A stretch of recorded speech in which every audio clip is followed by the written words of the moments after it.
Y, y bueno, también soy anciano, unos ancianos de la iglesia en ¿hay alguien que tiene el micrófono abierto todavía? Sí, pero nadie lo silencia. Estaba. Gracias. Y bueno, estamos sirviendo en prácticamente todas las áreas de la iglesia como familia. Mis hijos tienen 24, 22 y 9 años, bueno, excepto la pandemia en la iglesia, en todas las actividades, pero las procuramos hacer desde casa a través de estos medios y estamos, gracias a Dios, llevando a cabo prácticamente todas las actividades y bueno, a distancia, es lo que hay, ¿verdad? Pero bueno, estamos agradecidos por tener esa posibilidad. Estos días hablaba con alguien, si esto fuera 10 años atrás, no tendríamos forma de congregarnos. Entonces realmente es una bendición tener la tecnología a nuestro favor. Bien, lo que nos toca estudiar es la carta a los Gálatas y realmente es una carta muy especial, bastante diferente a las demás y ahora vamos a ver algunos detalles al respecto. Entonces, vamos a entrar directamente en lo que es la introducción a la carta de Gálatas y empezamos con el autor de la carta. Obviamente es el apóstol Pablo. Podemos leer el primer versículo, dice, Pablo, apóstol, no de hombres ni por hombres, sino por Jesucristo, por Dios el Padre, que nos resucitó de los muertos. Capítulo 6, versículo 11, encontramos inclusive algo más personal todavía. Dice, mirad con cuán grandes letras os escribo de mi propia mano. O sea, evidentemente hay dudas al respecto. Era, él era el autor de esta carta. Y pone énfasis en esto porque era una carta que tenía mucha urgencia en cuanto al tema. También es una carta muy especial porque nos da una gran cantidad de detalles biográficos que no encontramos en otros lados o prácticamente no encontramos en otros lados. Así que la carta de los Gálatas es muy valiosa en cuanto a la biografía del apóstol Pablo. Por supuesto, también fue inspirada por el Espíritu Santo y forma parte del canon de la Escritura. El apóstol Pedro, cuando habla acerca de los escritos del apóstol Pablo,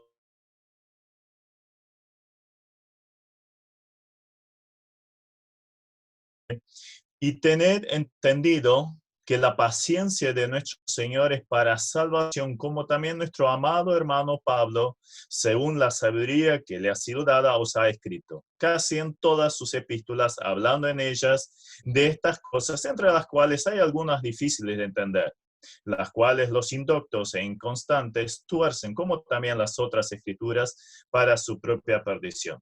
Hay dos cosas que quisiera resaltar acá. En primer lugar, Pedro resalta acá la autoría de Pablo de las cartas. Serían las 13 cartas y le quiero sumar Hebreos, porque a mi entender Hebreos fue escrito por el apóstol Pablo, entonces serían 14 cartas.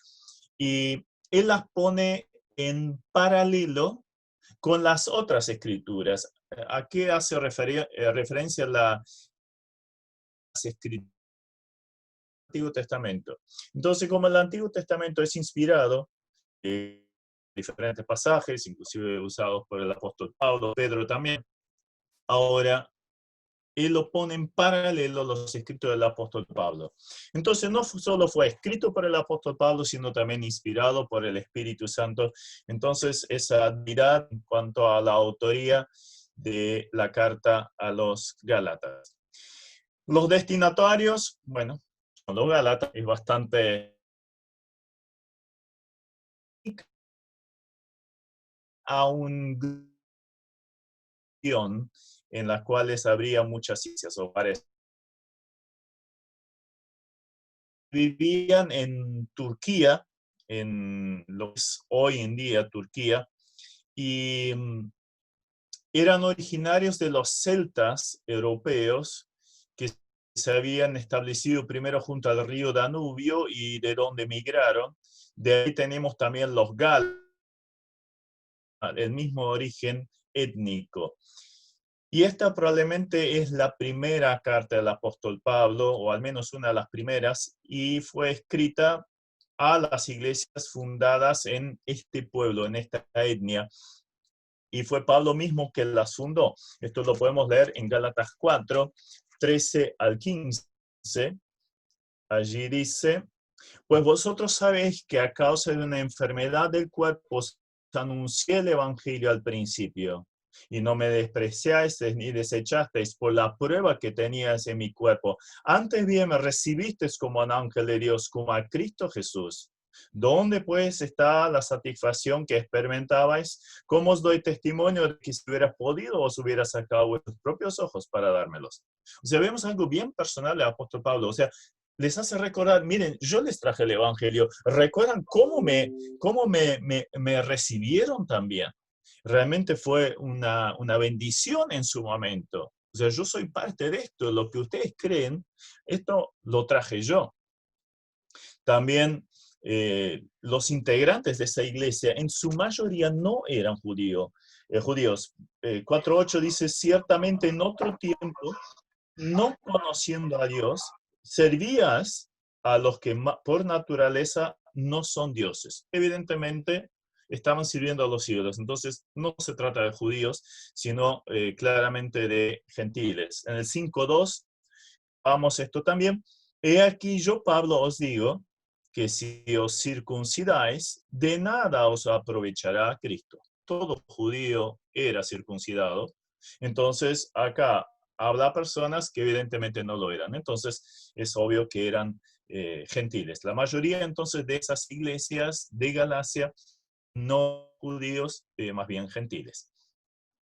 La fecha de la escritura de la carta fue más o menos a la mitad del primer siglo.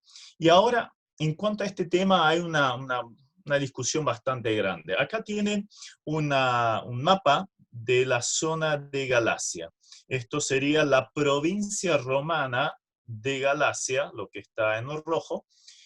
Y ustedes saben que el apóstol Pablo vino de Antioquía, que está en Siria, vía Chipre, cruzó y entró por Antioquía, después a Galacia. Antioquía de Pisidia es la región como se la conoce, para diferenciarla de Antioquía de Siria. Y ahora vamos a ver un plano del viaje del apóstol Pablo. Pero para que tengan una idea, más o menos es en el centro de lo que hoy es Turquía, es la región de la cual nosotros estamos hablando. Ahora bien, en cuanto a el origen de esta carta, o el momento de la escritura de la carta, para ser más correcto, hay dos posibilidades.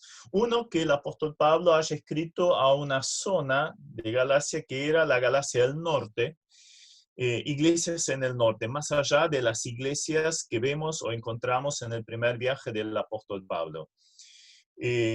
Algunos opinan que esto es así. Entonces esto se daría entre el segundo y tercer viaje misionero del apóstol Pablo, y probablemente entonces lo haya escrito desde Éfeso. ¿Algún argumento a favor?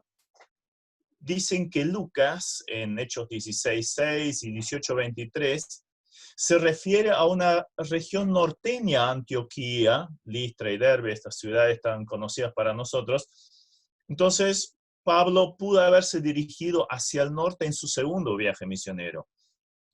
Ahora, en contra, podemos decir que no existe evidencia de la fundación de iglesias en esta zona por parte del apóstol Pablo. Por supuesto, más tarde hubo iglesias en esa región. También tenemos que tener presente que Lucas usa el nombre de Galacia para definir una región geográfica. En cambio, Pablo utiliza en sus cartas para definir, utiliza ese mismo nombre para definir las provincias romanas con este nombre. Un argumento interesante es el concilio de Hechos 15. Recuerdan que Pablo, entre el viaje número 1 y el viaje número 2, estuvo en Jerusalén, y esto se nos es relatado por Hechos 15, y allí hubo una gran discusión entre los apóstoles y los judíos en líneas generales. Claro, Pablo había predicado el evangelio a gentiles, y ahora venían los judaizantes diciendo, mira, tienen que creer también en Moisés y aplicar los rituales de la ley a su vida. Entonces no solo alcanzaba con la fe en Jesucristo, sino que había que añadirle las obras de la ley. Este es el tema central y ahora lo vamos a detallar. Eh, pero en Gálatas 2 encontramos que solo hubo una reunión privada, no hubo un concilio. Gálatas 2:2 dice después, pero subí según una revelación, y para no correr o haber corrido en vano, expuse en privado a los que tenían cierta reputación el evangelio que predico entre los gentiles. O sea, fue algo muy privado entre el apóstol Pablo y un par de apóstoles. Entonces no hubo un concilio allí. No hace alusión a ese concilio. Entonces la teoría que esta carta fue escrita a las iglesias del norte, a mi entender, no tiene un fundamento válido. A mi entender, es más probable que tenga que ver con los destinatarios a esas iglesias conocidas del primer viaje misionero, Antioquía de Pisidia, Iconio, Listra y Derbe.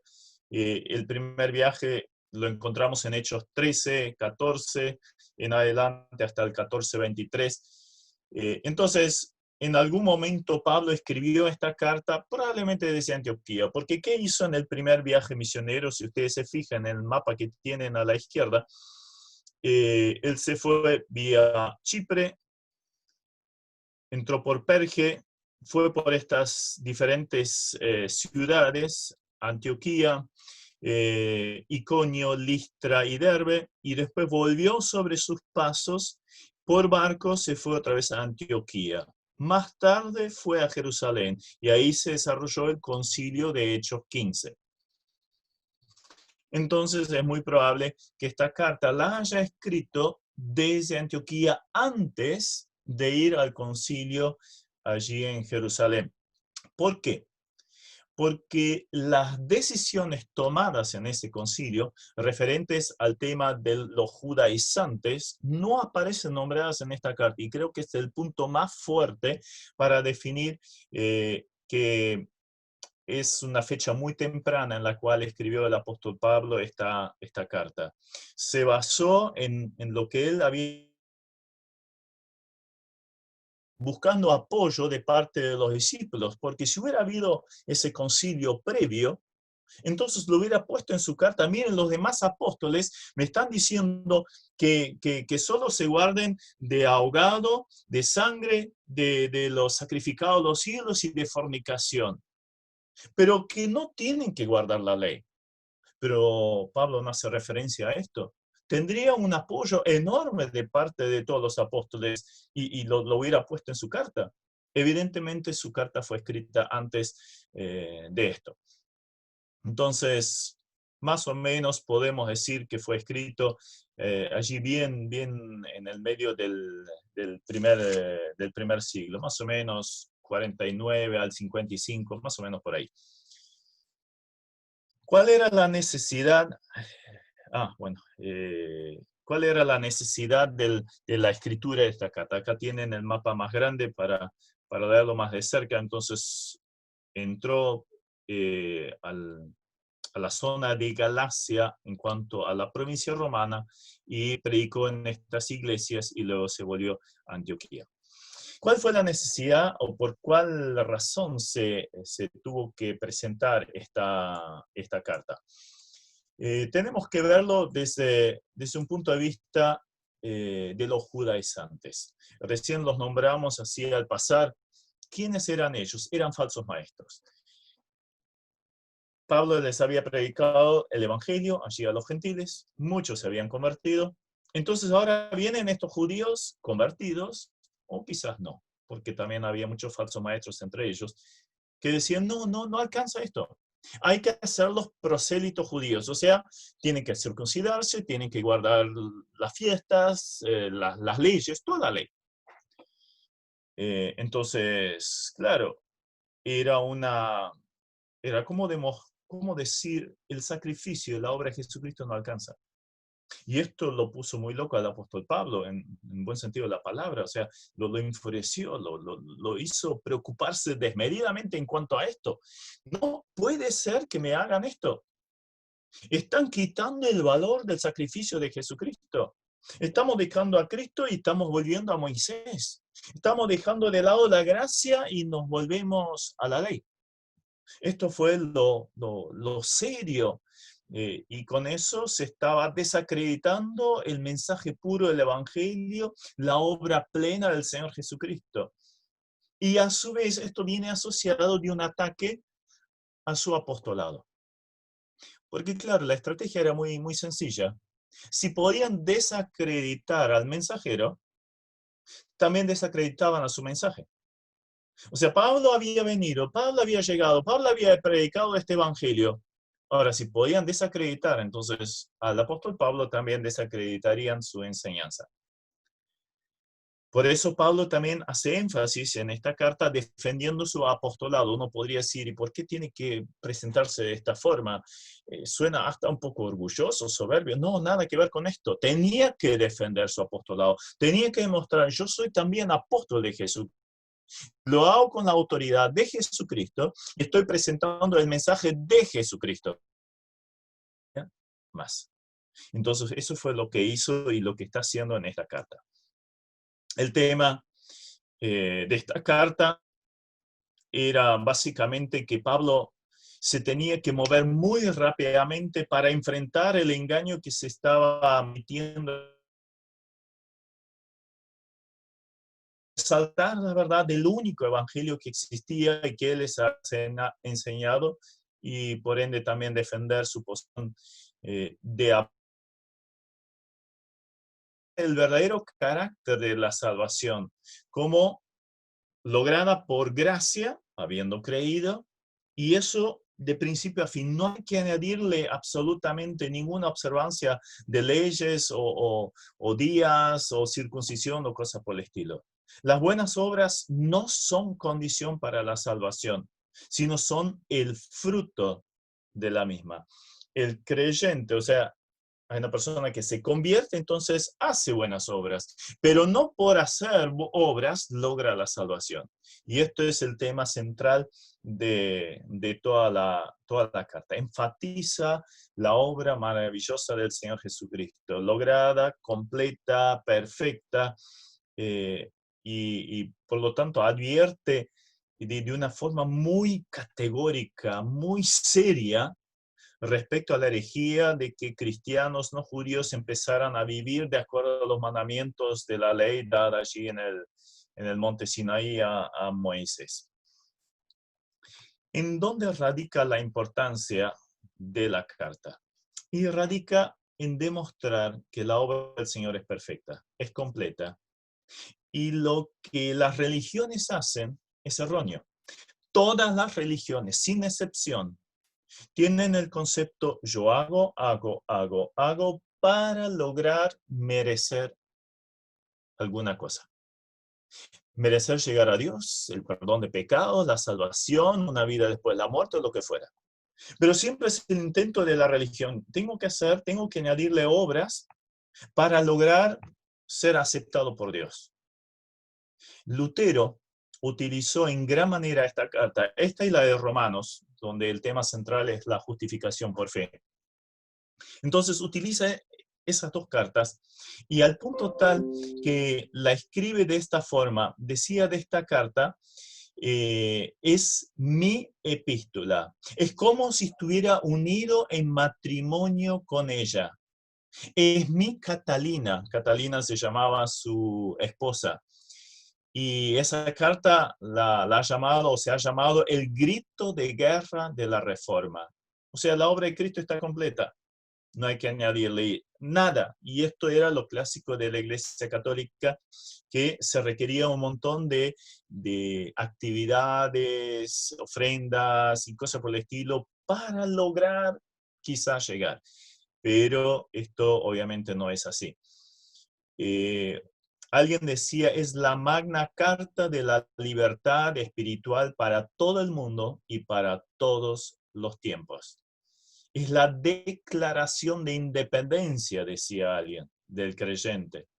Entonces, es la respuesta en cualquier época a la pregunta, ¿qué tengo que hacer para obtener la salvación, para obtener la paz, un perdón de pecados, libertad del temor, de la culpa o lo que fuera? Esas preguntas clásicas que se hace el ser humano. No tenés que hacer nada. Solo aceptar por fe el regalo de la salvación, que ya está hecha, ya está lograda. El hombre es pecador ya por naturaleza y jamás puede alcanzar la salvación por medios propios. Jamás va a lograr la vida eterna, la paz, el gozo, el cielo por obras. Se requiere creer, es lo único. Todos aquellos que de veras quieren obtener todo esto, tienen que seguir el consejo dado por Dios a través del apóstol Pablo en esta carta. Entonces, a creer en la palabra de Dios, de la cual en la cual se nos presenta el Evangelio en Jesucristo. Entonces, Gálatas nos a la salvación, a la libertad verdadera. Miren lo que dice el capítulo 5, versículo 1. Está,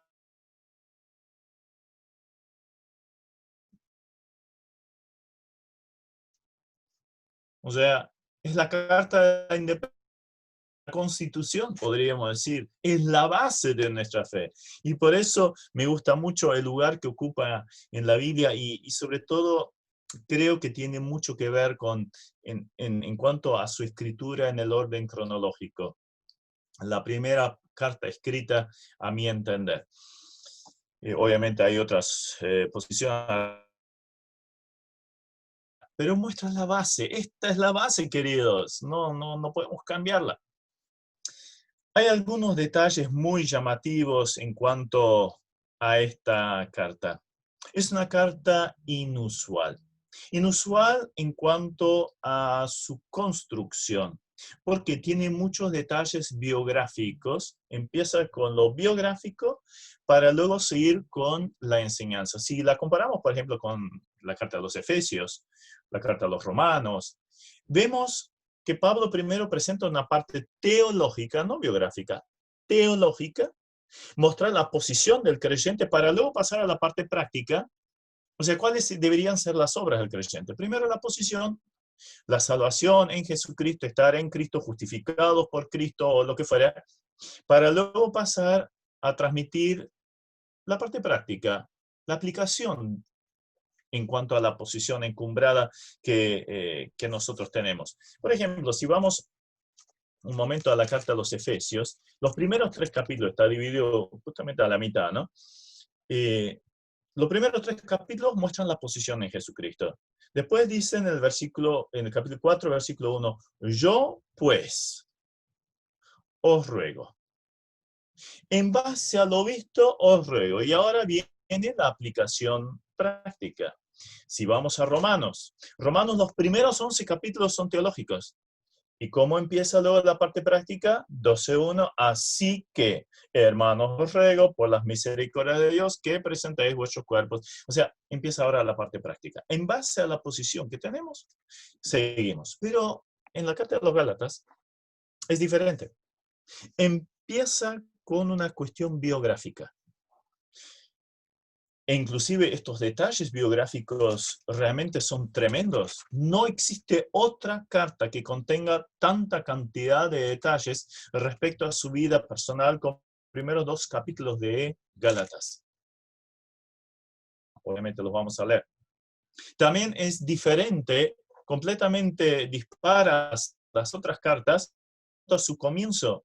No encontramos aquello que es clásico del apóstol Pablo cuando escribir sus cartas, que agradece a los destinatarios algo positivo. Por ejemplo, vayamos a 1 Corintios, que es una carta, Pablo tiene que corregir muchas cosas, o sea, es muy crítico respecto a los creyentes allí en Corinto, pero miren cómo empieza su carta. 4. Gracias doy a mi Dios siempre por vosotros, por la gracia de Dios que os fue dada en Cristo Jesús, porque en todas las cosas fuisteis enriquecidos en Él, en toda palabra, en toda ciencia, así como el testimonio acerca de Cristo ha sido confirmado en vosotros, de tal manera que nada os falta ningún don, esperando la manifestación de nuestro Señor Jesucristo, el cual también nos confirmará hasta el fin para que seáis irreprensibles en el día de nuestro Señor Jesucristo. Fiel es Dios, por el cual fuiste llamados a la comunión con su Hijo Jesucristo nuestro Señor. O sea, es una introducción preciosa, alabando cosas de los corintios y eso que estaban repletos de deficiencias. Pero acá no encontramos nada positivo. Nada que uno podría decir, bueno, tienen a favor esto. No, no encontramos esto. Al contrario, no va directo al duro. Los tópicos más usados, las palabras más importantes, y cuando empiezas a estudiar un libro o un capítulo, un texto, busco las palabras que se repiten. Es que cuando se repite mucho alguna expresión, ya tenemos básicamente el tema del pasaje. Y en este caso es así. Por ejemplo, la cruz de Cristo o el hecho de crucificar o el verbo crucificado conjugado aparece 7 veces. La gracia aparece 7 veces. La justificación 8 veces. El evangelio 10 veces. La ley 32 veces. La carne 10 veces. Esclavitud o esclavo 10 veces. Fe 21 veces. Espíritu 16 veces. Entonces, si resume estas expresiones, ya fácilmente uno puede darse cuenta cuál es el tema central de esta carta. Es una contraposición entre la justificación por fe y por gracia a través del actual en contra de las obras de la ley, la carne, que se manifiesta en esclavitud. O sea, por un lado tenemos gracia, por el otro lado tenemos ley. Por un lado tenemos libertad, por otro lado tenemos esclavitud. Por un lado tenemos el espíritu, por otro lado tenemos la carne. Con eso resumís todo lo que es la carta a los Gálatas. Así que, si quieren leer, y de hecho les pido que para la clase que viene hayan leído toda la carta a los Gálatas, para tener más presente todo esto, porque hay que leerlo, hay que volver a leerlo, hay que masticarlo, hay que para entender estas profundidades. Hay teorías lógicas, entonces sería bueno que la leyéramos. Tiene la costumbre de subrayar o envolver, optar, marquen esas palabras. A mí me sirve muchísimo para, de un pantallazo nomás, darme cuenta de cuál es el tema central del pasaje que fue, y acá en Gálatas, muy especial. Bien, esto en cuanto a la introducción. Ahora vamos a directamente a Gálatas. En cuanto a la división, utilicé bastante una división que utiliza Arthur, o sea, un bosquejo de MacArthur. Hay una parte personal, hay una parte doctrinal, una parte práctica.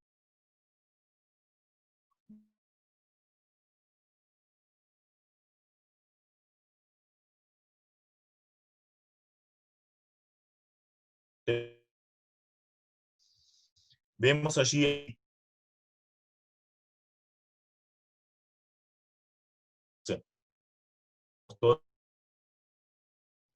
versículo 1, lo leímos el 2, amigos, iglesias de Galacia. Pero empieza con presentándose. Pablo, apóstol,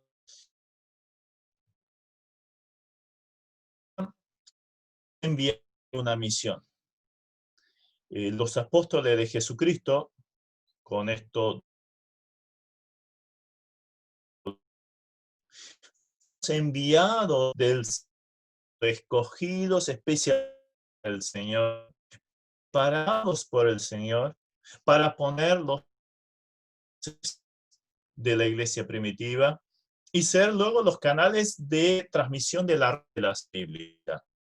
En Efesios 2:20 es un pasaje que uso muchísimo. Me preguntan acerca de profetas y de apóstoles que están surgiendo hoy en día. Es muy allí en Efesios capítulo 2, versículo 20, nos muestra claramente que ya no podemos esperar este tipo de personas. Dice, edificados sobre el fundamento de los apóstoles y profetas, siendo la principal piedra del ángulo Jesucristo mismo. Entonces, ¿qué está diciendo este pasaje? Este pasaje nos está diciendo que no hay otra revelación nueva, aparte de los apóstoles y profetas que pusieron el fundamento de la iglesia.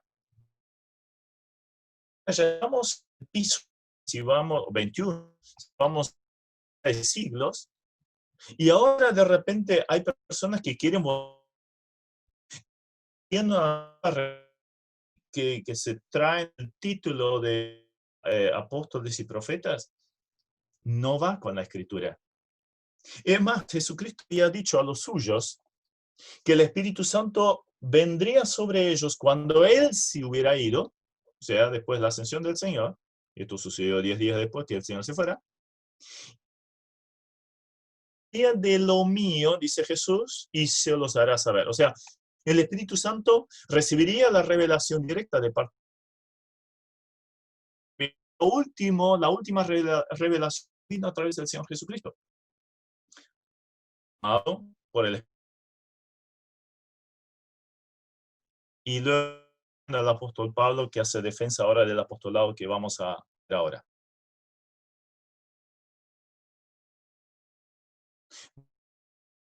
Aparte de la que ya tenemos en las Escrituras. Nunca esperemos otra, no busquemos otra, porque nos estamos equivocando. Y lamentablemente hay muchos que están surgiendo hoy en día arrogándose con el título de apóstol y profeta, y es un tema antibíblico. No hay tales desde un punto de vista exactamente lo que los apóstoles tenían que hacer. Ahora bien, él dice, soy apóstol no de hombres, sino por Jesucristo. O sea, nadie me dio esa investidura. Nadie me declaró apóstol, como pasa hoy en día. De repente son apóstoles autodeclarados, que es lo peor todavía, o recibidos de otro lado. Ahora, él dice, este apostolado lo recibí del Señor Jesucristo, que fue específicamente por Ananías. Recuerdan que vino Ananías y le impuso las manos para que se le fuera quitada la ceguera y que le diera a conocer cuál era el plan de Cristo de los gentiles. Pero no recibió el apostolado por Ananías. Nada que ver con esto. Esto fue una revelación personal que tuvo de parte del Señor Jesucristo. Ahora, Pablo defendía no tanto, o al defender su persona, defendía también su doctrina, la autenticidad del evangelio que había predicado. Acá antes razonaban que podían bajar el apostolado del apóstol Pablo, cuestionar esto, bueno, entonces se le cae también su evangelio. Y es lógico. Es lo que pasa hoy en día. Si se quiere quitar, por ejemplo, la inspiración de la Biblia respecto a lo milagroso, a lo sobrenatural, por ejemplo, la creación del mundo, los primeros capítulos de Génesis, se nos cae la Biblia porque Jesús se basó en esos relatos, Pablo se basó en los relatos, y muchos personajes bíblicos se basaron en esos relatos. Entonces, si ese relato fue mentiroso, entonces estos también fueron mentirosos. Entonces nos quedamos con 5 páginas de la Biblia. Por eso los engañadores para alguna parte de la Biblia atacan la autoría de diferentes autores bíblicos. Moisés no fue Moisés, sino fueron 4 autores y cosas por el estilo. Cuando empieza a meterle la duda respecto a la Biblia, en y si logran eso, entonces ya lograron lo que pesó la caída del hombre en el pecado. Con una duda, ¿no?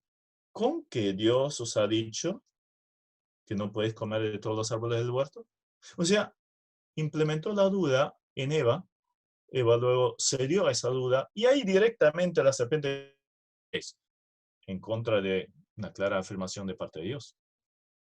Entonces, el problema es, o el peligro está cuando se empieza a dudar de los mensajeros de Dios y del mensaje de Dios.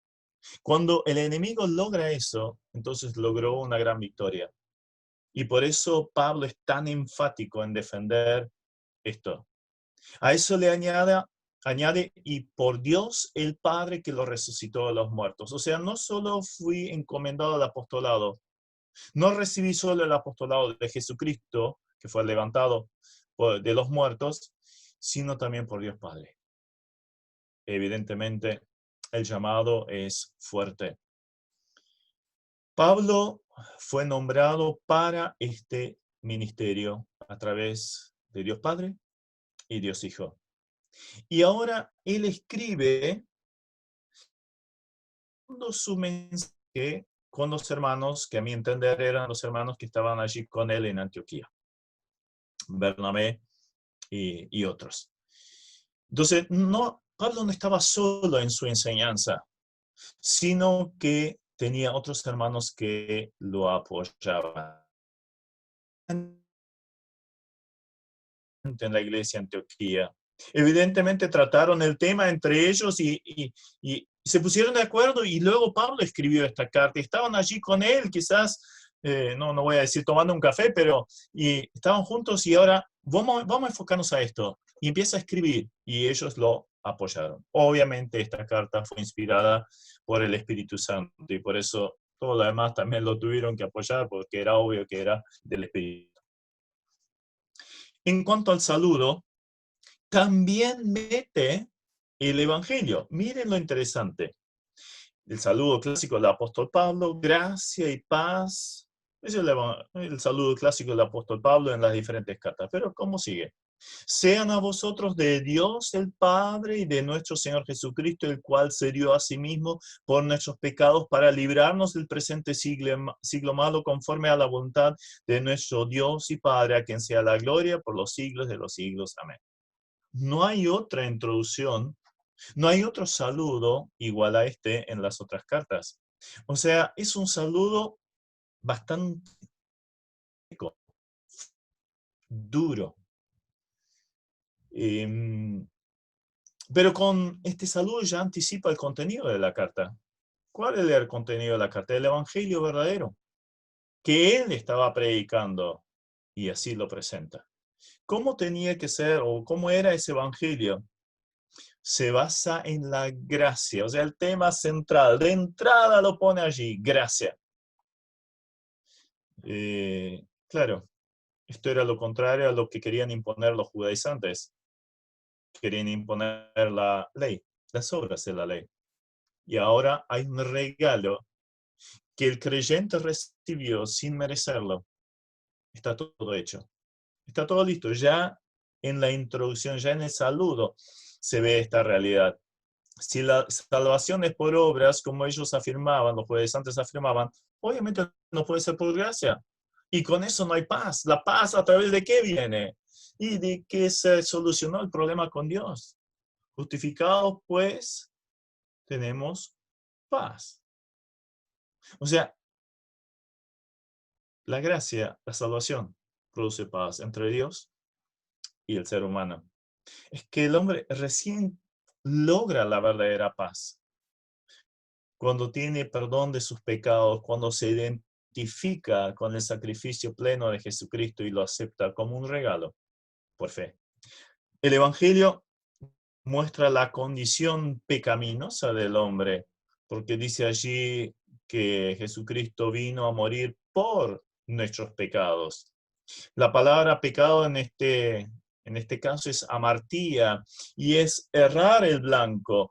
O sea, lo que Dios quería, le erramos y nos alejamos mal. Entonces, nadie puede evitar el pecado ni sus consecuencias por esfuerzos humanos con guardar la ley. Porque sigue, como Pablo dice en Romanos 3:20, por las obras de la ley ningún ser humano será justificado delante de él, delante de Dios. No hay forma. Es imposible. Siempre fueron a errar, siempre. Nunca lograron cumplir la ley, siempre le erraron. La ley estaba acá, esto era el centro, esto es lo que Dios quería, pero siempre le erraron a Martía. El Evangelio resalta la entrega del Señor Jesucristo, el cual se dio a sí mismo. Bueno, acá tenemos lo máximo de lo que es amor. ¿Qué es amor? Amor es entrega. Amor es sacrificio por aquellos que no lo merecen. Ese es el amor ágape, el cual se dio a sí mismo. De tal manera amó Dios. Dios entregó a su Hijo y Él se dio a sí mismo. Con eso se demuestra el amor en su máxima expresión. Ahora, el Evangelio tiene una doble finalidad. En primer lugar, para lograr nuestra libertad, porque sigue diciendo allí, para librarnos del presente siglo malo. ¿A qué se refiere siglo? Nosotros cuando pensamos en siglo enseguida lo asociamos con 100 años. Estamos en siglo XXI. Pero no es esto a lo que se refiere aquí el apóstol. La palabra aion, acá en el original, no se refiere a un periodo de tiempo, sino a un orden, a un sistema de cosas, a un imperio llamado mundo, gobernado por Satanás. A eso se refiere con este siglo, y este siglo es malo. Claro, el ser humano al estar bajo el pecado está esclavizado de Satanás, el dueño de este siglo, el que maneja este siglo y que maneja a todas las personas. Entonces están encadenados, no hay libertad. Por eso vino Jesucristo para librarnos, para romper esas cadenas de este presente siglo, de ese imperio del enemigo en el cual nos tenía a los creyentes también presos antes de que conociéramos a Cristo, y en el cual están presos, encadenados, todos los inconversos. Ahora, Cristo vino para darnos la libertad. ¿Libertad de qué? De la culpa del pecado, de la pena del pecado, porque el pecado conlleva el castigo. Ahora, no solo nos quita la culpa, con eso nos cancela la pena, nos libra de la pena. Nos libra también del poder del pecado. Esto lo vamos a analizar todavía en esta carta. Y también, pronto hasta nos va a librar de la presencia del pecado. Porque dice en Apocalipsis 21 que allí donde Dios enjugará toda lágrima de los ojos, ya no habrá más llanto, dolor, muerte, y el pecado allí no entra. Entonces, va a haber un momento en que inclusive la presencia del pecado nos es quitada. Vamos a estar libres, libres al fin. Ya ahora somos libres en los 3 puntos que nombramos en cuanto a la culpabilidad, la pena y el poder del pecado. No tenemos que ser rendidos al pecado, no tenemos que estar presos del pecado. Fuimos liberados del mismo. Podemos vivir en victoria y de esto habla esta carta también. Pero de la presencia del pecado definitiva, obviamente lo tenemos recién cuando estemos con el Señor. Ahora bien, el Evangelio muestra entonces una doble finalidad, la libertad, pero también que Dios es nuestro Padre, porque Pablo llama a Dios Padre. Es que todo aquel que recibió a Jesucristo como su Salvador, que creyó en el Evangelio, ¿en qué se convierte? En un hijo de Dios. Todos los que recibieron, los que creyeron en su nombre, les dio la facultad, la potestad de ser llamados hijos de Dios. Entonces, somos hijos del Padre Celestial. ¡Qué tremendo privilegio! ¡Qué seguridad que da esto! ¡Qué consuelo! ¡Qué firmeza para cada momento, cada circunstancia! Siempre podemos recibir lo que realmente necesitamos. Tenemos a alguien que nos cuida, ayuda, guía, anima. Además, esta filiación, esa relación, no la perdemos jamás. Aún si el hijo se porta mal en algún momento, ¿pierde su título de hijo? No.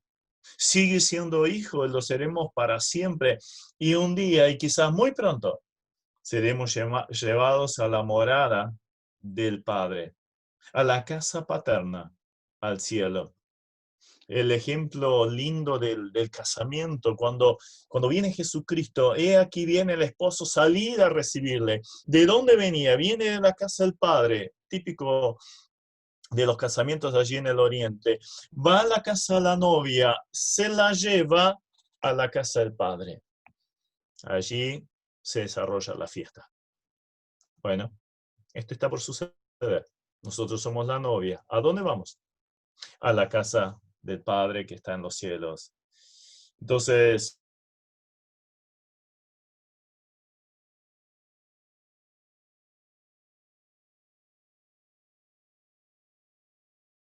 más la exclamación de los hijos de Dios.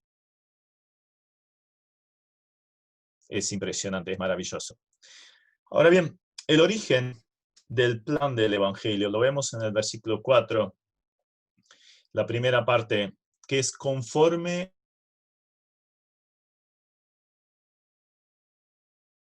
todo este maravilloso plan con la humanidad caída, alejada de Dios, condenada, bajo el enemigo, en un aión, en un sistema gobernado por él, esclavizados, este plan para sacarnos de allí, Cristo. De tal manera amó Dios. Fue la voluntad de este soberano y todopoderoso Dios, de manera que cada ser humano tuviera la libertad, tuviera acceso a esta salvación. Ahora, ¿cuál es la reacción frente al Evangelio? Frente a todo lo que hemos visto. Miren, recién estamos en la introducción. ¿Y cómo termina Pablo esa introducción? Adorando y alabando a Dios. Es que no hay otra forma. No podríamos de otra forma frente a la realidad de nuestra salvación y todo lo que esto incluye. De la culpa, del pecado, de las cadenas del enemigo, del sistema, no tener que estar ahí pendiente de para lograr una salvación. Todo por mérito de Dios, nada nuestro, todo gratis. ¿Y a dónde nos lleva? De lo que tenemos. Y que vamos a estar para siempre con Dios. Y claro, no hay otra forma de terminarlo diciendo a quien sea la gloria por los siglos de los siglos. Amén. Adoración a Dios y a nuestro Señor Jesucristo. Creo que por eso también llamamos nuestra reunión de la cena, muchas veces la llamamos reunión de adoración. Es que no venimos a pedir, venimos a traer. Traer un corazón lleno de gratitud, de alabanza y de adoración. ¿En base a qué? Los que estuvimos viendo hasta ahora. La obra perfecta de nuestro Señor Jesucristo. La posición encumbrada que tiene cada creyente. Realmente es fascinante. Es fascinante. Bien. Ese evangelio es el que Pablo predica. Versículos 6 al 9. Después de esa pequeña reseña de lo que es el Evangelio, Pablo pasa a exhortar de una forma muy dura a los Gálatas. Lo hace como un padre, pero con toda la seriedad del caso, viendo el tremendo desastre que ocasiona esta herejía de los judaizantes, viendo la seriedad del tema, el peligro en el cual estaban los creyentes. Recuerdo una vez, mi padre es un hombre de Dios, realmente. La educación que tuvimos, realmente maravillosa. Obviamente no es un hombre perfecto, tuvo sus errores, errores y fallas también, pero realmente para mí el ejemplo de cristiano más grande que conozco. Todavía vive, está sirviendo al Señor a sus 82 años, a tiempo completo, desde hace 54 años. Y cuando él tenía que decir alguna cosa que tenía mucha trascendencia, yo me acuerdo la cara de seriedad que ponía, y allí nadie de nosotros se imaginaba ir en contra de esto, porque se veía, se notaba que ahora venía algo muy serio, algo muy importante. Una vez estábamos en un lugar, yo de chico me crié en Brasil y mis padres eran misioneros allí, y en una zona donde había muchos juncos, estábamos una vez ahí pescando, y, y allí vemos en un lugar más profundo que se había formado con agua y muchos pececitos, una serpiente que se estaba comiendo los pececitos. Y de repente la serpiente se mete en la tierra, ya no la veíamos más. Y yo estaba parado al lado de este estanque, de ese agujero con un montón de pececitos, y estábamos mirando esto. Entonces mi padre me dice de una forma muy seria: pasate ya de este lado. No lo tuvo que decir dos veces. Me pasé inmediatamente del otro lado, había un muro allí. Y en el momento en que levanto mi pie, descalzo, se asomó la cabeza de la serpiente, exactamente donde yo estaba. Después matamos a la serpiente. Pero yo me acuerdo la seriedad en la voz, la seriedad del tema. No admitía cuestionamiento. No era, ¿y por qué lo tengo que hacer? No, no tengo ganas, no, prefiero quedarme acá. Hubiera hecho así, hubiera sido picado por la serpiente. Justo levanté el pie y salió la cabeza de la serpiente. Entonces, algo así veo acá en esta carta. Lo advierte de una forma bien seria. Normalmente las demás cartas, como recién leíamos allí en 1 Corintios capítulo 1, los versículos 4 al 9, mostramos, el apóstol Pablo muestra su empatía, su cariño, resalta las cosas positivas. Y de hecho, cuando hay que exhortar a alguien, en buen consejo, inclusive Pablo lo hace luego en la carta de los Efesios, dice que hay que decir la verdad con misericordia o con amor. En Proverbios aparece 2 veces este principio, creo que en Zacarías también. O sea, la verdad se dice con amor. Yo puedo ser muy amoroso y decir, wow, está todo bien, dale para adelante. Y claro, no le muestro la verdad. Está mal. Le doy o lo empujo al libertinaje. Ahora, yo podría agarrar la Biblia y romperle la Biblia en la cabeza a alguien. Ah, le estoy diciendo la verdad, pero sin amor. Entonces, eso no sirve. Pero acá tenemos al apóstol Pablo diciendo las cosas de una forma muy seria, realmente muy seria,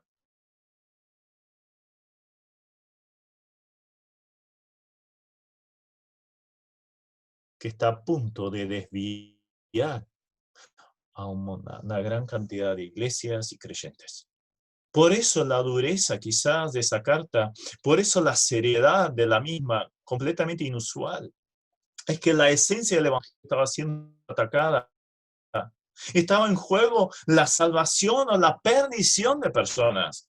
Porque si ganaban al judaísmo, sería un intento otra vez de salvación por obras, y no servía, así iban a perder. Por eso usa ese tono tan serio.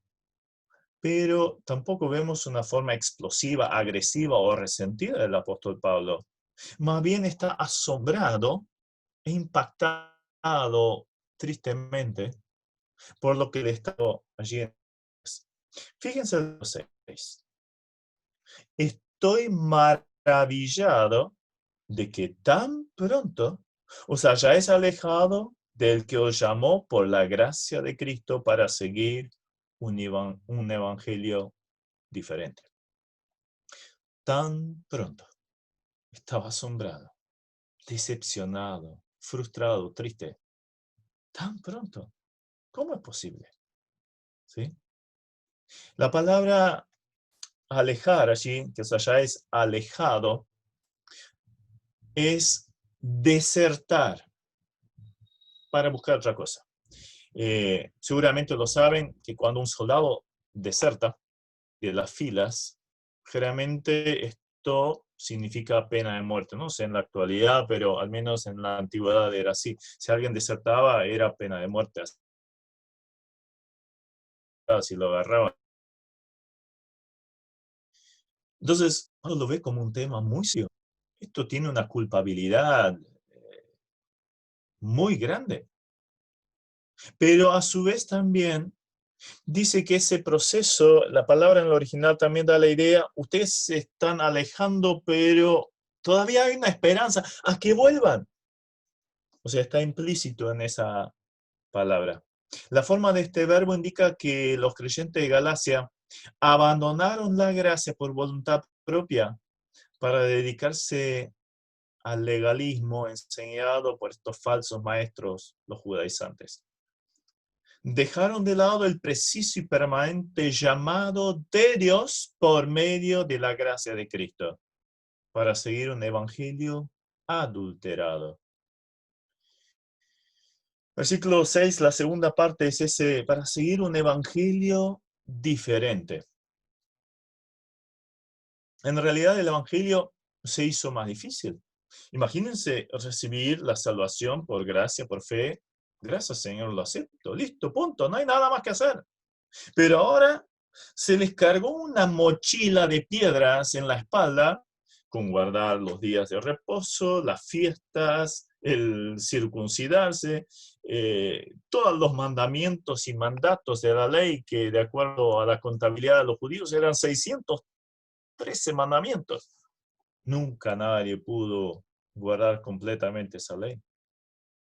Y ahora, ¿quieren ese evangelio? Realmente es terrible solo pensarlo. Todas las religiones tienen esa característica, hacer, como ya dijimos, para supuestamente lograr, y nunca logran. Nunca van a lograr la propia salvación. ¿Por qué? Porque la obra ya está hecha.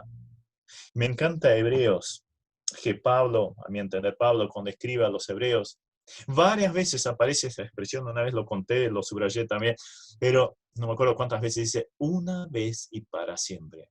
Es una expresión que se repite muchas veces. Se está escribiendo a quienes, a Hebreos. O sea, no necesitas hacer más nada. Simplemente cree y acepta a Jesucristo como tu Salvador y tenés todo. Ahora, todo está hecho.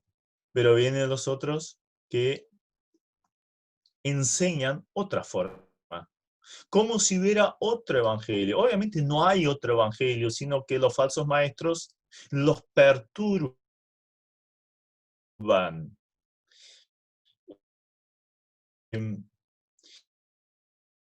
Imagínense, acá tengo un vaso de agua. Si yo lo pusiera un terroncito de tierra, ¿sí? Un pedazo de tierra, lo tiro ahí adentro, se va al fondo. El agua va a quedar cristalina.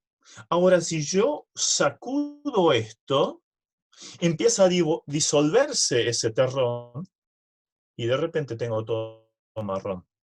Esa es la idea. Esa es la idea de esta palabra. Sacudir con violencia, enturbiar, ensuciar. Así como cuando uno entra a un estanque, no sé si alguna vez lo hicieron, entrar a un río o una parte muy, muy quieta de un lago, y que en el fondo no tiene arena, sino tiene tierra. Y empiezan a caminar ahí adentro. ¿Qué pasa? Enseguida empieza a enturbiarse todo. Bueno, esa es la idea de esta expresión. Pervierten el verdadero evangelio de Jesucristo.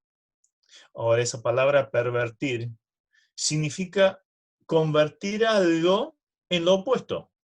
Algo bueno en lo opuesto. Hay de aquellos que dicen a lo malo bueno y a lo bueno malo. Eso es pervertir. Tomar un billete de 1.000 pesos, sacarle fotocopia y hacerlo pasar por bueno. Eso es justamente es esa expresión. Es hacerlo lo opuesto. Algo correcto, algo bueno, en algo falso, pervertido. El evangelio que tenía como meta dar la libertad, lo cambiaron en una carga. Le ataban, le ponían unos pesos enormes a través de los esfuerzos humanos. La predicación, entonces, del evangelio había sido un alejamiento del evangelio, en la perversión del evangelio, una perversión del evangelio. Pero también esto incluía la maldición por la difusión de un falso evangelio, de un evangelio pervertido. Miren cómo sigue diciendo. Versículo 7, no que haya otros, sino que hay algunos que os perturban y quieren pervertir el evangelio de Cristo. Mas si aún nosotros, a un ángel del cielo, os anunciare otro evangelio diferente del que os hemos anunciado, sea anatema. Como antes hemos dicho, también ahora lo repito, si alguno predica diferente evangelio del que habéis recibido, sea anatema. Entonces, a los que querían llegar a presentar un evangelio pervertido, los gálatas los tenían que ver como anatema. Una palabra griega que aparece un par de veces en la escritura que podría traducirse como maldito. Y fíjense lo serio y lo firme que es el apóstol Pablo. Separado para destrucción, destinado a la destrucción. A esto se refiere el apóstol Pablo acá.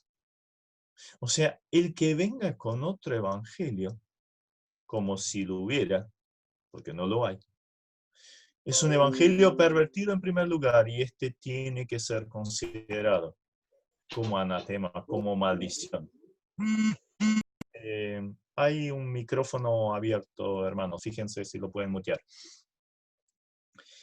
Uno podría cuestionar la dureza que utiliza el apóstol Pablo acá contra los falsos maestros. Podría decir que, bueno, Pablo, si vos crees en la salvación por fe y que alguno aparezca ahí que quiera guardar todavía la ley, ¿qué tiene de malo? La respuesta es bien sencilla. Se le quita el mérito a la obra perfecta de Jesucristo. Imagínense una bebida, el ejemplo que recién les tomaba, ¿no? Agua limpia y yo le pongo una gotita de cianuro, pero es solo una gotita. Ahora, esto que es saludable, esto que me hace bien al cuerpo, de repente se convierte en un veneno y me puede matar probablemente.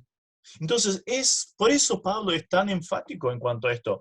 Miren, cuando tenemos que corregir a algún hermano respecto a algún pecado, tenemos que ser muy misericordiosos, con mucha paciencia. Pero cuando se trata de herejías, no, hay que ir tajante, hay que cortar de cuajo. Así nos enseña el apóstol Pablo. Y esto lo vemos en diferentes lugares. Juan incluso prohíbe recibir personas que traigan una doctrina contraria a la Biblia. ¿Recuerdan 2 Juan 9 al 11? Se los voy a leer. Dice, cualquiera que se extravía y no persevera en la doctrina de Cristo no tiene a Dios. El que persevera en la doctrina de Cristo, ese sí tiene al Padre y al Hijo. Ahora, si alguno viene a vosotros y no trae esta doctrina, no lo recibáis en casa, ni le digáis bienvenido, porque el que le dice bienvenido participa en sus malas obras. Ni siquiera bienvenido. ¿Aparecen los testigos de Jehová frente a tu casa? No los recibas. No los dejes entrar. No le digas bienvenido, porque justamente esto cuadra perfecto a lo que son los testigos de Jehová. Entonces, cualquiera que le quiera añadir algo al Evangelio de Jesucristo, añadirle obras para lograr una salvación, tiene que verse frente al juicio de Dios. Y bueno, eso es lo que dice ahí en los últimos versículos de la Biblia en Apocalipsis, el capítulo 22. Si alguno añade algo, Dios le va a añadir las plagas que están escritas en este libro. O sea, otra vez, muy seria. la advertencia. Entonces, como estos falsos maestros distorsionan, engañan a muchos, evitando que lleguen al camino correcto, que lleguen a la salvación que es un regalo de parte de Dios. Tengan en cuenta, están bajo maldición. Ahora el versículo 8 me ha dado bastante que pensar también cuando meditaba sobre esto, cuando preparaba esta materia, porque dice, mas si aún nosotros o un ángel del cielo os anunciare otro evangelio, un ángel del cielo, ¿recuerdan alguna falsa doctrina que fue recibida por un ángel? Por ejemplo, el Corán. Mahoma afirmó que el ángel Gabriel le dio la revelación del Corán, allí 610 después de Cristo. Y con eso se dio comienzo al Islam, que es absolutamente antagónico al cristianismo. Odian, inclusive en el Corán aparece directamente, hay que matar a todos los infieles, o sea, a los cristianos y a los judíos. Aparece, siempre dicen que el Islam es una religión pacífica, no, al contrario. Hay varios suras, los versículos de ellos, donde se llama a matar a los que no creen como ellos. ¿Recuerdan otro ángel que trajo una herejía? Josmis supuestamente sirvió del ángel Moroni, que dio esas placas donde estaban los escritos del libro Mormón. Y es interesante, yo lo tengo acá, una vez lo cambié por una Biblia, le había preguntado a alguien, que yo iba de casa en casa predicando el Evangelio, y le pregunté si tenía una Biblia. Ah, sí, tengo una Biblia. Entonces, por las dudas, le dije, ¿me la puedes traer? Entonces me trajo esto. Otro testamento de Jesucristo, traído por un ángel. ¿Se necesitan más palabras? Otro evangelio, un ángel, autor o emisario de este libro. Entonces, frente a estos pasajes es bien claro que no hay para dónde ir. Hay que tacharlos como herejes. Las credenciales del apóstol Pablo. Habíamos visto lo importante que era esto para confirmar la autoridad del evangelio predicado por el apóstol Pablo. También se tenía que mostrar que el apóstol Pablo realmente era apóstol. Entonces, en estos versículos que siguen, del versículo 10 hasta el capítulo 2, 21, tenemos ahí todas las credenciales del apóstol Pablo, inclusive una biografía. Entonces, usando este pasaje, que lo vamos a ir desglosando versículo por versículo, vamos a hacer una pequeña biografía del apóstol Pablo. En primer lugar, su nacimiento fue en Tarso, que queda en Cilicia, no Sicilia, sino Cilicia, que era una provincia romana al ladito de Galacia, o sea, muy cerca de las ciudades por las cuales le llevó en el primer viaje misionero. Sabemos por Filipenses 3:5 que era de la tribu de Benjamín, o sea, la tribu más pequeña en Israel, pero por el lugar de nacimiento, allí en Tarso, en esa provincia romana, él tenía la ciudadanía romana, a la cual hace alusión y a la cual llama, se defiende con eso, de recibir azotes gratis e inclusive el tema del encarcelamiento. Allí en Filipo dice, así que a un ciudadano romano ustedes lo azotan así sin un juicio. Entonces, claro, todo asustado, al fin le dieron la libertad. Pero esto se debía al lugar de nacimiento. Era judío, pero el lugar de nacimiento era allí en Cilicia.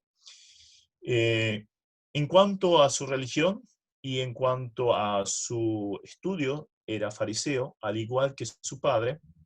Y los fariseos, ustedes saben que había varias sectas en el tiempo de Jesucristo. Estaban los saduceos, los fariseos, estaban los celotes. Pero los que eran más fanáticos de lo religioso, que no les importaba la política, que se dedicaban completamente a la religión, eran los fariseos. Y para colmo, se educó a los pies de Gamaliel, que era como la universidad más reconocida en en la actualidad algo similar a esto. A su vez se destacó por sus estudios, o sea, era de los mejores alumnos, era muy fanático de todo esto. Como podemos ver, por ejemplo, en el versículo 14, después lo volvemos otra vez. Y en el judaísmo aventajaba a muchos de mis contemporáneos en mi nación, siendo mucho más celoso de las tradiciones de mis padres. Vemos allí claramente que un sobreénfasis de todo esto, ¿no? Y después vino la ascensión de Jesucristo, Pentecostés, y luego vemos a Saulo todavía, allí en Hechos 7, viendo, era joven todavía, viendo y dando el consentimiento cuando Esteban fue apedreado. Se llamaba Saulo en honor a Saúl. ¿De dónde era originario Saúl? De la tribu de Benjamín. Entonces vemos que esto quedó muy marcado y muy cercano a la tribu, ¿verdad? Y allí en Hechos, entonces, él daba consentimiento al asesinato de Esteban. Luego viene la persecución a través de Saulo y su conversión. Hechos 9. Era un fanático, un atroz fanático que iba por todos lados destruyendo las casas, los hogares, las vidas de los creyentes en Jesucristo. Pero ahí camino a Damasco, Hechos 9, él se convierte. 3 años después hace su primera visita a Jerusalén. En los años intermedios estuvo en el desierto de Arabia. Estuvo luego un año ¿cómo se llama? En Antioquía. Había vuelto a Tarso. Los discípulos le aconsejaron, volvete a tu tierra natal. Y allí estuvo predicando el evangelio. Y allí lo fue a buscar Bernabé. ¿Recuerdan el avivamiento, esa explosión del evangelio que hubo en Antioquía, que algunos judíos empezaron a predicarle también a los gentiles? Empezó a formar la iglesia de Antioquía. Entonces los apóstoles de Jerusalén mandaron a Bernabé. Y Bernabé, cuando vio todo esto, dijo, necesito un gran enseñador. Y allí cerquita nomás, Antioquía de Siria, una vueltita nomás, estaba Tarso. Y allí fue a buscar el apóstol Pablo y estuvieron sirviendo juntos al Señor un año en esta iglesia. Y luego el Espíritu llamó a ellos dos, a Bernabé y a Saulo y después Pablo, al primer viaje misionero. Entonces vemos que hubo una especie de maduración en Tarso, luego ministerio local, en una iglesia local en Antioquía, y luego viaje misionero por esa región. En el medio hubo una segunda visita a Jerusalén, pero fue 14 años después. Gálatas 2:1, leemos, después, pasados 14 años, subí otra vez a Jerusalén con Bernabé, llevando también conmigo a Tito. Luego se da el primer, segundo viaje misionero, el tercer viaje misionero, ya 52 al 58 más o menos, los últimos capítulos del libro de Hechos, a partir del 18. Volviendo del tercer viaje, allí en Jerusalén es tomado preso, tiene que quedarse preso 2 años en Cesarea, y ahí, como no había una solución para su situación, él apela a César. Como era ciudadano romano, tenía ese derecho. Cualquier caso que no podía solucionarse, como hoy nuestra Corte Suprema de Justicia, bueno, era el César en ese momento, la última instancia. Y allí, cuando llegó a Roma, después de este desaventurado viaje, cuarto viaje, que no era misionero, más bien era un viaje como preso, terminó 2 años más preso en la cárcel. Bueno, en realidad era un encarcelamiento en la casa, pero tenía que estar ahí con un soldado romano al lado de él todo el tiempo. Y en ese tiempo escribió las cartas de la prisión, unas cartas fabulosas. Luego es liberado por un espacio de tiempo corto, es vuelto tomado preso, probablemente en Troas, porque ahí quedaron sus cosas, y eso ya fue su último encarcelamiento. Es ahí donde escribe la segunda carta de Timoteo, anunciando que ya estaba por partir, y muere decapitado allí en Roma, según la tradición. Pero volviendo a nuestro pasaje, vamos al versículo 10. Allí dice, Pues, ¿busco ahora el favor de los hombres o el de Dios o trato de agradar a los hombres? Pues si todavía agradara a los hombres, no sería siervo de Cristo. Entonces, él dice, mira, mi autoridad no viene de personas, sino viene del Señor. A él le cuestionaban, no, vos te querés adaptar a los gentiles, les predicaste el evangelio a los gentiles, entonces, como ellos no quieren circuncidarse ni guardar la ley, entonces te adaptás a lo que ellos dicen. O sea, querés agradar a hombres. Ahora, el argumento es equivocado de parte de los judaizantes, porque si hubiera ahorrado un montón de problemas de parte de los judaizantes, de parte de judíos en líneas generales, se hubiera dicho, bueno, que guarden la ley. Entonces, eso sería agradar a los hombres. No, él estaba agradando a Dios. Y allí pone una expresión que es el título máximo para el apóstol Pablo. ¿Cuál sería su título? ¿Fariseo de fariseos? No. Dudos. Siervo. Esclavo. Lo habíamos visto acá en el versículo 10.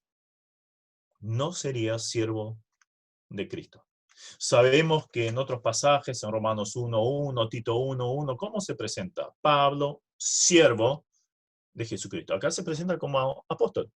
Pero también, por si acaso, yo soy siervo, yo soy esclavo de Jesucristo. Entonces no puedo tener dos amos que me indican lo que tengo que hacer. Tengo uno, y este es Cristo. Y a Él le tengo que obedecer completamente. Y Él me ha dado este tipo de revelación.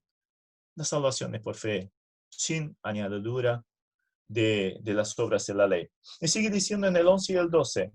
Mas os hago saber, hermanos, que el evangelio anunciado por mí no es según hombre, pues yo ni lo recibí ni lo aprendí de hombre alguno, sino por revelación de Jesucristo. O sea, ¿qué es lo que recibió el apóstol Pablo? Recibió la revelación del evangelio, no de Pedro, no de estar consultando con Jacobo, con Juan. No, lo recibió directamente del Señor Jesucristo. El evangelio predicado por el apóstol Pablo fue que recibió directamente del Señor. Era completamente independiente de cualquier influencia humana. Solo tenía un Señor. Él era esclavo. Entonces obedecía a ese amo, a ese dueño. A su vez, esa autoridad la demuestra en el hecho de el cambio operado en su ser. Miren lo que sigue a partir del 13. Porque ya habéis oído acerca de mi conducta en otro tiempo en el judaísmo, que perseguía sobremanera a la iglesia de Dios y que la asolaba. Y en el judaísmo, el pasaje que habíamos leído, en el judaísmo aventajaba a muchos de mis contemporáneos en mi nación, siendo mucho más celoso de las tradiciones de mis padres. Pero cuando agradó a Dios, que me apartó desde el vientre de mi madre y me llamó por su gracia a revelar a su Hijo en mí, para que yo le predicase entre los gentiles, no consulté enseguida con carne y sangre, ni subí a Jerusalén a los que eran apóstoles antes que yo, sino que fui a Arabia y volví de nuevo. En otras palabras, a ver, ¿se dan cuenta la transformación? Yo era de aquellos que perseguía, ustedes recuerdan eso. ¿Recuerdan lo celoso que yo era por esta ley? Y cómo yo atacaba este camino de los cristianos. Cómo yo llevaba presos, destruía hogares y hasta mataba personas. ¿Ustedes recuerdan esto? Y ahora hubo un cambio. ¿Por qué? Porque hubo alguien que me encontró. Alguien que me apartó. Significa dejar fuera del límite, separar. Llamó por su gracia para revelar a su Hijo en mí y que yo predicase entre los gentiles, como dice el 16. Apartar y llamar. Separado con una tarea, con un propósito, con obras para hacer. ¿Recuerdan Efesios 2:10? Fuimos creados en Cristo Jesús para buenas obras que Él preparó de antemano que anduviésemos en ellos. Eso va para todos. Acá el apóstol Pablo en Gálatas está enfocándose a sí mismo. En Efesios nos muestra que todos tenemos ese llamado, que fuimos apartados con un objetivo, con una tarea por hacer.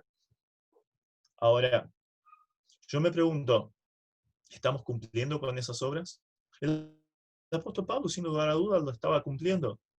Le costaba un montón. No era una vida fácil. Pero estaba cumpliendo con el objetivo que Dios tenía para con su vida.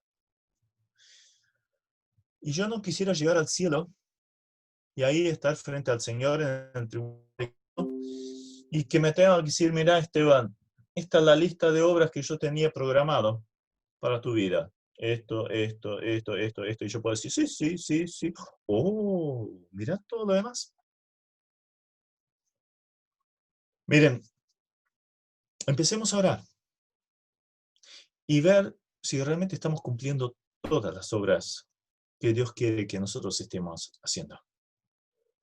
Hubo un momento en mi vida que empecé a orar específicamente al respecto. Entendí este pasaje de Efesios 2:10 y lo busqué asimilar. Empecé a orar, Señor, muéstrame cuáles son estas obras que tenés para mí. Quiero llevarlas a cabo, y empezó a abrirse una cantidad de puertas que nunca me imaginé. No busqué al punto tal que dije, Señor,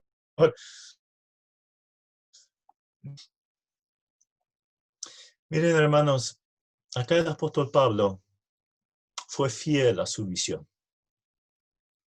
Porque en otro pasaje dice en Hechos, no fui rebelde a la visión celestial. El Señor le encomendó una tarea por hacer y él la cumplió. Y ahora da testimonio de esto. Fui apartado con un propósito. Fui llamado. Apartado y llamado. Las dos cosas van juntas. Para predicar el Evangelio. ¿Y cuál era la tarea específica que tenía? El Evangelio a los gentiles. Entonces, la tarea que tenía el apóstol Pablo, ¿cuál es la tuya? ¿Cuál es la mía? ¿Estamos cumpliendo con las mismas? Ahora, esta autoridad también es confirmada a través de su... Lo vemos a partir de la segunda parte, versículo 16. No consulté enseguida con carne y sangre, ni subí a Jerusalén a los que eran apóstoles antes que yo, sino que fui a Arabia y volví de nuevo a Damasco. Después de su conversión, en lugar de enseguida buscar consejo con los apóstoles, se retiró a un lugar apartado y luego volvió a Damasco. Necesitaba estar a solas con Dios. ¿Qué aprendí yo de las Escrituras? ¿Qué conozco yo de las Escrituras? Pero, ¿qué malas? ¿Cómo las tengo que interpretar? Y se fue a Arabia. Mi pensamiento personal, esto no aparece en la Biblia, a mi entender, él se fue al monte Sinaí. Allí se había recibido la ley, esa revelación de Dios, el antiguo pacto. Y ahora habría de recibir la revelación del nuevo pacto en la sangre de Jesucristo. Habría de recibir la revelación que en lugar de ley, ahora estaba la gracia. En lugar de solo Israel, la iglesia. Otro misterio que era la unión de dos pueblos, los gentiles y los judíos. Desierto de Arabia, así queda el monte Sinaí. Y lo nombra en Gálatas 4. ¿No será el mismo lugar donde también Elías recibió una renovación espiritual? También fue en el monte de Dios. Al menos la zona era esa, absolutamente. Entonces vemos allí la autoridad que no proviene de hombres, sino de Dios. Y que también fue reconocida por su dedicación. Miren lo que dice los versículos 20 en adelante. En esto que os escribo, he aquí que delante de Dios que no miento. Después fui a las regiones de Siria y Cilicia, y no era conocida de vista a las iglesias de Judea que eran en Cristo. Solamente oían decir, aquel que en otro tiempo nos perseguía, ahora predica la fe que en otro tiempo asolaba, y glorificaban a Dios en mí. Qué impresionante testimonio. Qué impresionante testimonio. Qué maravilloso ver allí a un hijo de Dios, cuya vida había sido transformada. Pero ¿qué hace? Vuelve a su casa. Así como este hombre que había sido sacado una legión de demonios, que quería seguir al Señor, no, anda a tu casa, contales. Pablo va a su casa y empieza a predicar el evangelio allí. Y es allí donde lo va a buscar Bernabé. ¿Por qué? ¿Qué habían escuchado? Versículo 23. Ese que antes asolaba, ahora predica la fe que en otro tiempo asolaba. Ahí lo tienen. Qué maravilloso escuchar esto, qué testimonio, qué cambio. ¿Pueden decir esto nuestros vecinos, amigos, compañeros, familiares? Antes era esto, ahora es este. ¿Y qué hacen? Glorificaban a Dios en mí. O sea, daban gracias a Dios por un cambio operado en una vida. Entonces vemos la autoridad que no proviene de un hombre, sino de Dios, y confirmada por todo esto. Ahora, esa autoridad fue reconocida en Jerusalén. Vamos a leer los versículos 1 y 2. Después, pasados 14 años, subí otra vez a Jerusalén con Bernabé, llevando también conmigo a Tito. Pero subí según una revelación. Y para no correr o haber corrido en vano, expuse en privado a los que tenían cierta reputación el evangelio que predico entre los gentiles. O sea, no vino como el gran apóstol, acá estoy yo, acá vengo yo en jet privado, caballo blanco. No.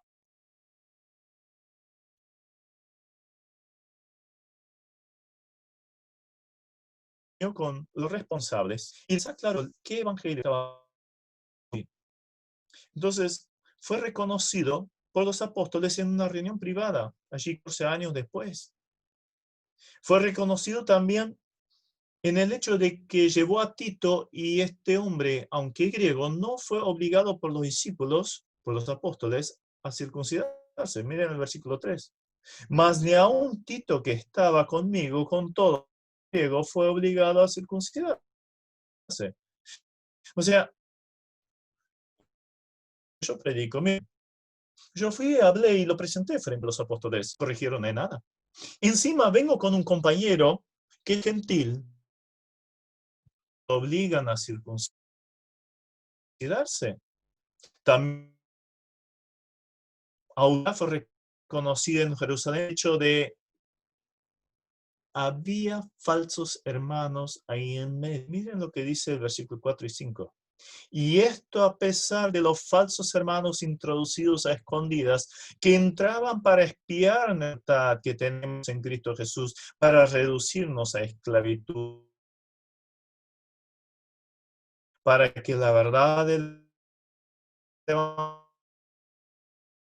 se plantaron firmes en Jerusalén de los judíos contra los judaizantes que también allí se habían infiltrado. Falsos. La palabra esclavitud acá es muy fuerte. Muestra por un lado yugo insoportable que significaban los mandamientos. Que fue tratar de cumplir con estas demandas. Un afán humano para alcanzar fuerzas propias. Un tremendo, una salvación, pero no se logra. No se logra por la ley. Todo esfuerzo humano es inútil. Al igual que cuando una mosca es atrapada en una tela, no sé si muchas veces lo he observado. Empieza a patalear, a aletear desesperadamente, pero por más que aletea y se desespere y se mueve, más queda atrapada. Así es la ley. Por más que intento, no voy a lograr. Por eso el creyente en Cristo es libre de esa tela de araña, libre de la ley, en sentido de no tener que aplicarla para salvar. Después de los principios que están dentro de la ley, las encontramos obras que vienen con consecuencias de las leyes, no la ley en sí. Entonces el que es libre del ceremonial como una manifestación externa de la salvación.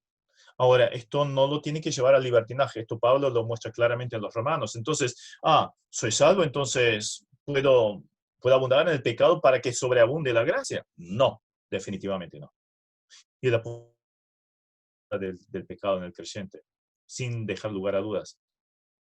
Ahora bien, la autoridad reconocida en Jerusalén se demuestra en el hecho de que no le encomendaron nada nuevo. Miren versículo 6. Pero de los que tenían reputación de ser algo, o sea, los apóstoles, lo que hayan sido en otro tiempo, nada me importa. Dios no hace excepción de personas. A mí, pues, los de la reputación nada me comunicaron. O sea, estaba allí.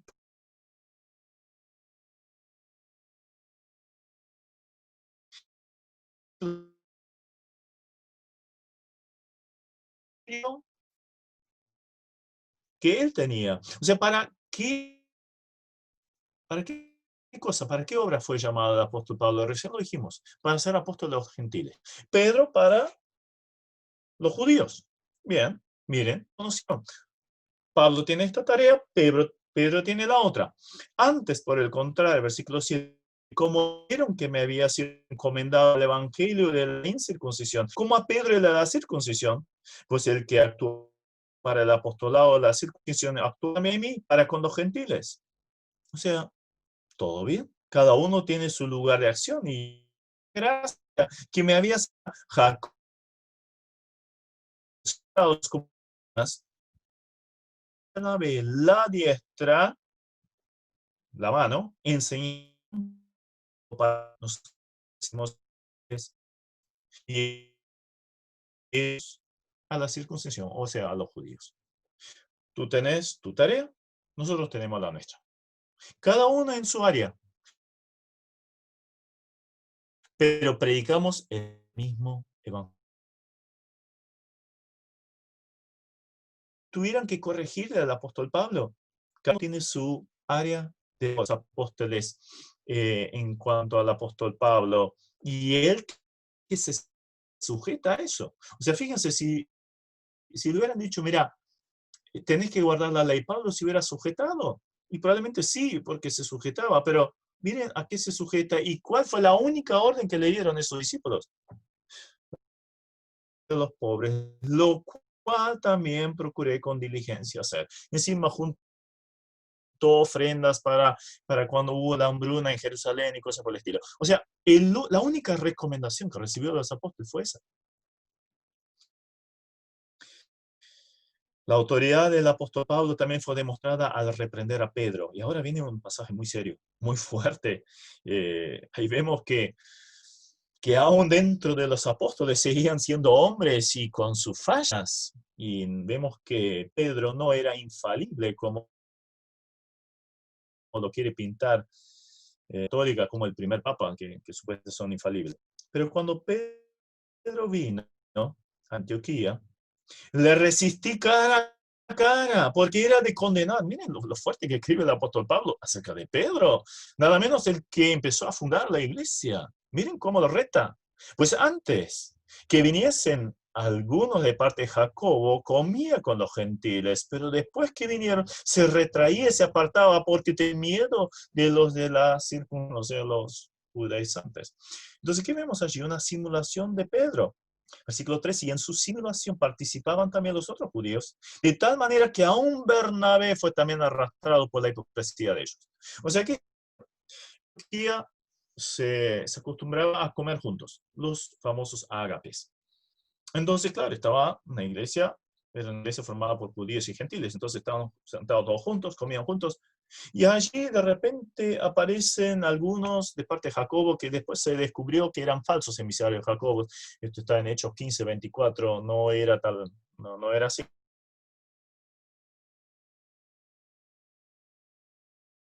Jacobo, entonces, pero, oh no, voy a ofender a estos judíos y están avalados por Jacobo, entonces hago rancho común como separado de los gentiles.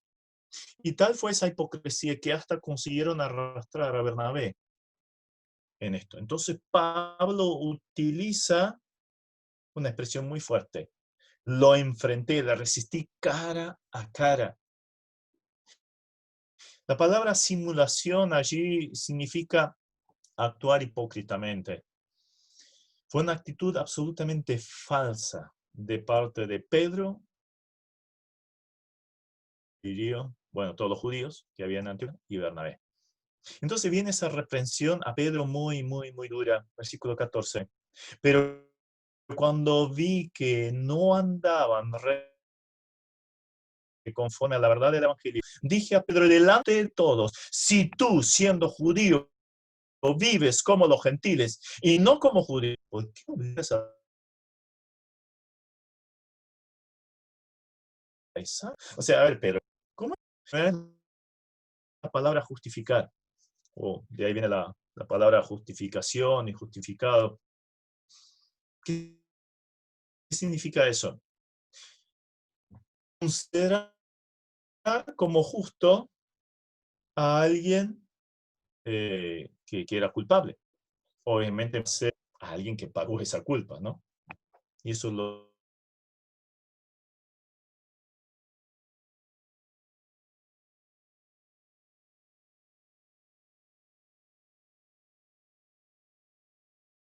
Dios. La justificación no es por obras, como sigue diciendo el versículo 16, la segunda parte, no es por obras de la ley, sabiendo que el hombre no es justificado por las obras de la ley, sino por la fe que Jesucristo.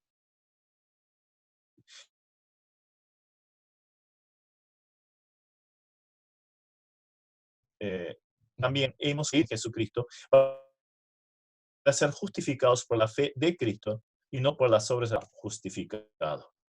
Entonces, bien enfático, no funciona. La justificación por obras inclusive haría que Pablo, Bernabé, Pedro e inclusive Cristo fuesen pecadores y promoverían el pecado. ¿Por qué? Porque fue Cristo que enseñó que no era la comida que, ¿cómo se llama? La comida que contaminaba el corazón del hombre, sino el corazón que contaminaba todo. O sea, venía de adentro y que la salvación se conseguía confiando en él. Entonces, si la justificación era por obra, Jesucristo había mentido y los apóstoles también. Sigue diciendo el 17, y si buscando ser justificados en Cristo, también nosotros somos hallados pecadores. ¿Es por eso Cristo ministro de pecado? En ninguna manera. O sea, esa es la argumentación. O sea, Cristo enseñó otra cosa. Y ahora ustedes quieren irse al otro bando, entonces, eh, apoyándose en Cristo. Entonces Jesucristo estaría errado y ustedes obviamente también. También haría que Pablo fuera transgresor, 18 y 19. Porque si las cosas que destruí las mismas vuelvo a edificar, transgresor me hago, porque yo por la ley soy muerto por la ley a fin de vivir para Dios. O sea, Pablo estaba predicando una cosa y ahora de repente se pasa al extremo opuesto, transgrede lo que antes había afirmado, se vuelve culpable. Entonces, ¿a qué conclusión llega? La justificación se logra por la identificación con la cruz de Cristo. Versículo 20, con Cristo estoy juntamente crucificado. Y ya no vivo yo, mas vive Cristo en mí. Y lo que ahora vivo en la carne, lo vivo en la fe del Hijo de Dios, el cual me amó y se entregó a mí. Vivo el Señor, por el Señor y para el Señor. Entonces, vivo en libertad.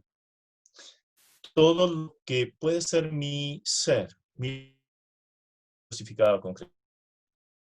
Hay, hay alguien que tiene dominio sobre ello. Entonces ya no tengo que seguir a esto. Y para terminar, la justificación por obras rechazaría la gracia, haría vana la muerte del Señor. No desechó la gracia, versículo 21, de Dios. Pues si por la ley fuese la justicia, entonces por demás murió Cristo. Lo que ya nombramos tantas veces, la obra de Cristo está completa. Si empezamos o vemos la necesidad de empezar a hacer obras para completar una salvación, que se ve en cualquier religión, y lamentablemente a veces se infiltra inclusive en el campo evangélico. Tenés que hacer esto, aquello, lo otro, si no, no eres un verdadero creyente. entonces estamos frente a un problema serio, grave, y por eso tan atacado por el apóstol Pablo. La obra de Cristo no fue completa. Pero gracias a Dios, su obra es plena, perfecta, no hay nada que añadirle. Y por eso creemos en la salvación, por fe, por gracia, en los méritos de nuestro bendito y amado Salvador, el Señor Jesucristo. A Él sea la gloria. Amén. Cerramos por hoy.